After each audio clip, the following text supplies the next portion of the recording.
Howdy Loomers, Michelle here from Love to Loom, and today I am bringing you the lovely mermaid lace. And as you can see here from the pictures I've shown you as well, I absolutely love how this stitch worked up.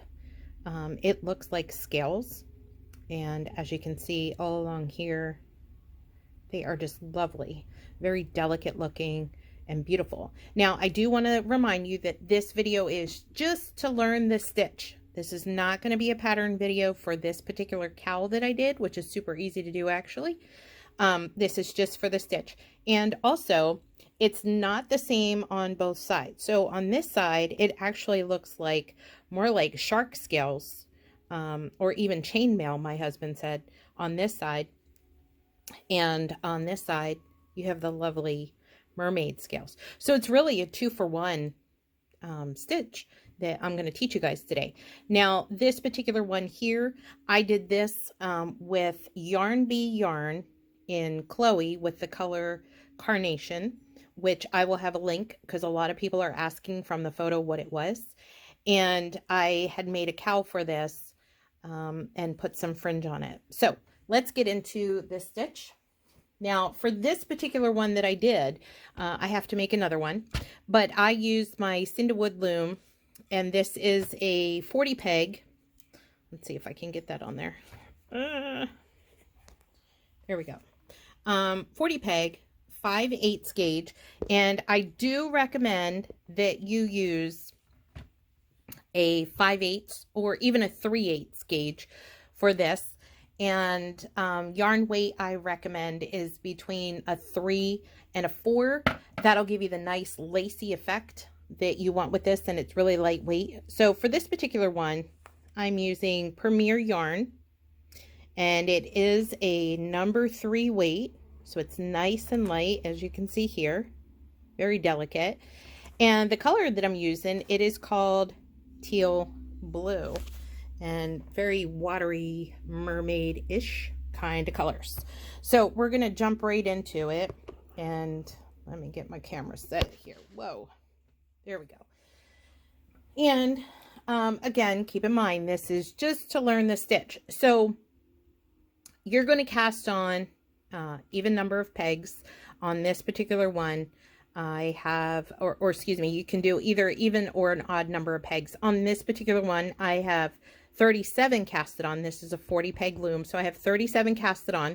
You can cast on either by doing the no hook crochet cast on or by E-wrap. It's really up to you, however you want to do it, and whatever's more comfortable for you. So as you can see here, I have all of the ones that I wanted. I have my stitch marker here on my last peg to remind me where this is 38, but that's 37. And I've already did my no hook crochet cast on. So now what I'm going to do, once you get your cast on, however many you want to do, you can use this pattern for blankets, for shawls, for scarves, for cowls like I did, however wide you want to do it. If you want to do panels, that will actually work out really well for a blanket. And the reason why is on the edge here, you know, I always like to do my nice clean edges. So on this side here, you can see got a nice clean edge. But on this side here, which is what I love about it also, because it allowed me to put my fringes in. On this side, the edges open up just a little bit. It's still a clean edge, but they open up just a little bit wider. That way, when I put my fringe on, like I did with this over here, it slips through really easily. Love it, love it, love it. Okay. So now that I'm all completely casted on, what I'm going to do is, this was actually what I consider my starting peg over here, because this is where I did my first initial cast on, and then I went around this way, and it's going to bring me to my last peg, which is my black peg here. We're going to purl all the way back to your starting peg. Okay, so whether you did no hook crochet cast on or whether you did E-wrap, just go ahead and purl all the way back to your starting peg and meet me back here.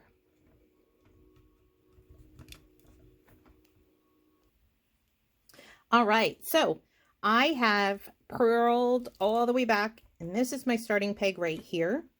So just remember, as always, if you've ever done any of my patterns or watched any of my videos before, you know that I like that nice clean edge that I was talking about.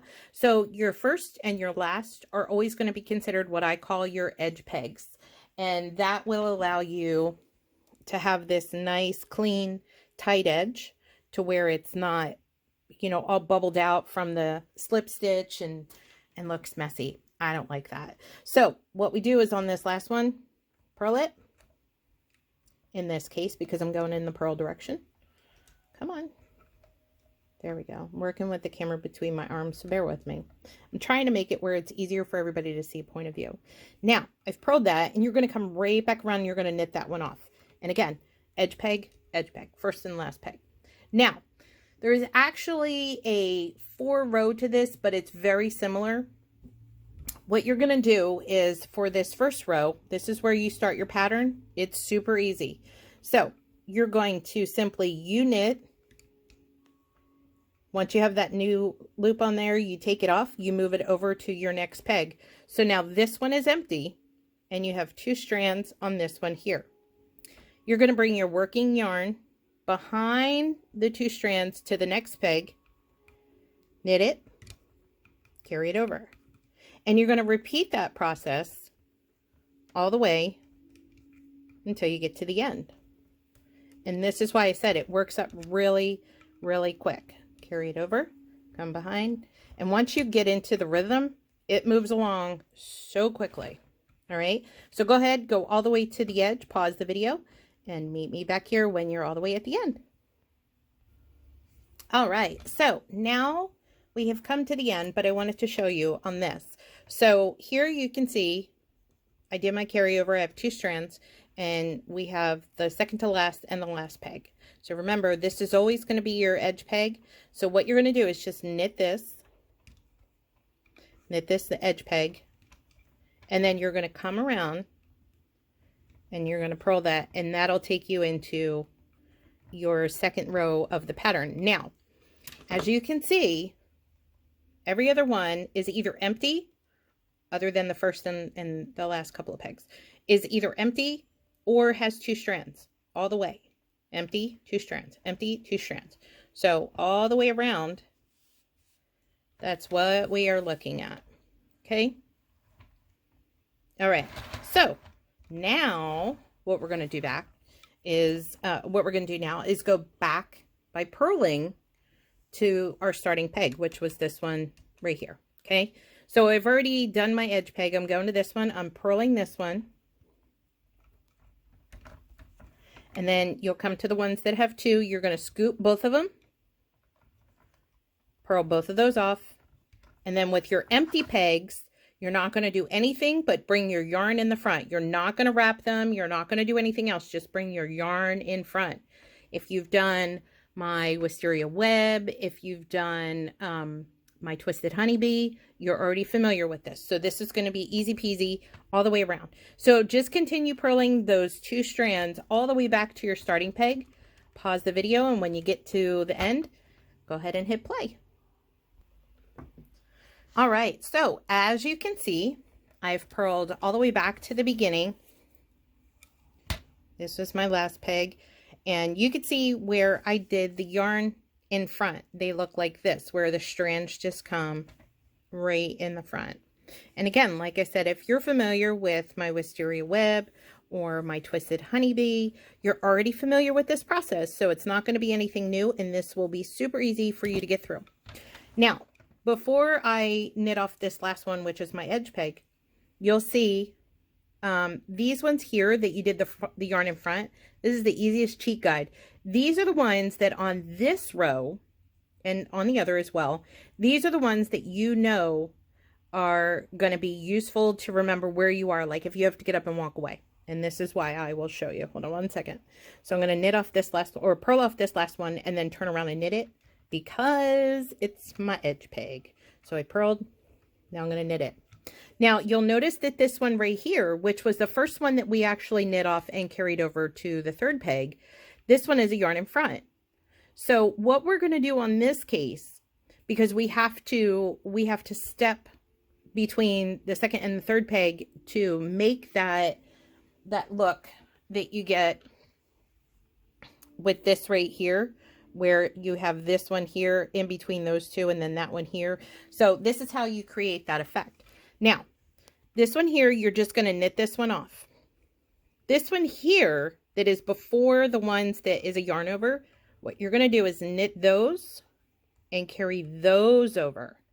So you'll know moving forward that the ones that have the yarn in front, those are the ones that are going to have 2 strands going back in this direction. So in the written tutorial, I refer to this as row 4 because in row 2, you started with the second peg and then you knitted and carried over. But now you have to go where you're going to knit and then knit and carry over. So you're going to knit and carry over peg 3. So just like before, you can see there's 2 strands here. We're going to do the same thing. So knit, yarn over, working yarn behind, knit, yarn over, working yarn behind. Continue this process until you get to the end and then meet me back here. All right, so I am just about at the last one, and you can see I have 2 strands on this one. So now I'm going to knit and move that over, and then it's going to take me to my last peg, which is my black one, and I'm going to knit and then turn around and purl because I want that nice clean edge. Okay. All right, so as you can see, I've purled that one because that's my edge peg. So I knitted it off and purled it. Now I'm ready to go back. And just like before, you'll see these ones have 2 empty, 2 strands, empty, 2 strands, empty, all the way around. So you're just simply going to purl all the way back to the beginning. Okay, so go ahead and start purling. Meet me back at the starting peg. All right, and now as you can see, I'm back at the beginning. And with this one here, you started where you carried over on peg 3. So just knit this, or excuse me, purl this.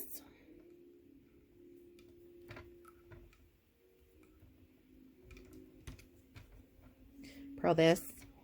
This is going to be your edge peg.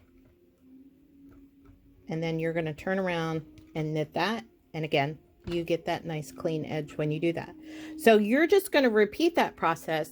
Make a note to start on peg 2 for 1 round, and then when you come back and purl, then you go to 3, go all the way around, then you come back, and then just 2, 3, 2, 3, and that way when you do that, it alternates the steps of the stitch, and it gives you this effect like here, like I pointed out, where there's 2 right here, and then you have this one in the middle, and then 2 right here and this in the middle, and it gives it that layered effect that you want.